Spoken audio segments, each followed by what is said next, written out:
So you've worked hard over your years to make sure your loved ones will be comfortable both now and after you are gone. However, your nest egg can quickly disappear when it's passed on to your beneficiaries depending on their own money habits and whether they are subject to the undue influence of others. So how can you protect your nest egg once you are gone? Here's a recent story from two of my clients. Paul and Susan are in their mid-80s. Their adult children and their spouses have excellent pensions, solid savings, and each are well set up financially for their own upcoming retirements. Paul and Susan would rather leave more of their eventual estate to help their 5 adult grandchildren who are in various stages of attending, finishing school, launching their own careers, and starting their own families. Now, as their grandparents, they also know that their grandchildren each have very different habits when it comes to handling money. A few are good savers, and a few are also very good spenders at this point in their lives. And the grandparents know this firsthand after years of providing financial gifts at birthdays and other lifetime milestones.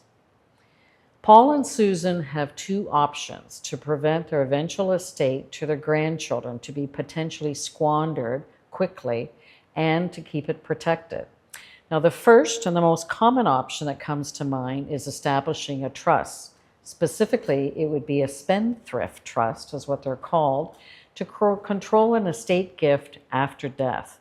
Now, trust can indeed be an effective wealth transfer vehicle. However, there are some drawbacks to consider.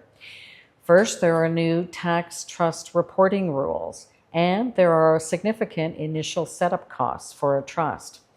An accountant in our community recently shared a story with me of one of his own clients, a grandfather who wanted to set up such a spendthrift trust for his own grandchildren.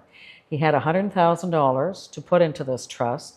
His initial setup costs alone, that's legal and accounting, were almost $4,000.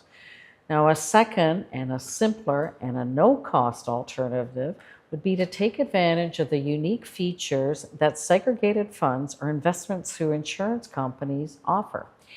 And this feature is known as an annuity settlement option. It is simply a form or an addendum that accompanies the investment application where the owner decides who are the beneficiaries of what is left over and which of those beneficiaries receive their share as a lump sum immediately upon death, or which beneficiaries get it paid out over 5, 10, or 15 years. With this annuity settlement option, Paul and Susan can choose which of the grandchildren receive either one of these payment options. And again, I can't underline this enough, there's no cost to set this up. It's just a separate form that accompanies that investment application. And if changes are needed over the years, there's no cost to do that. Spenders do eventually become savers over time, so it's nice to be able to make these adjustments easily for their family if needed. So the annuity settlement option is only available on investments through insurance companies, also known as segregated funds. It's an easy and no-cost tool to protect your nest egg after you're gone. These investments also happen to be my niche specialty as a financial advisor. Please reach out to learn more about this powerful planning tool.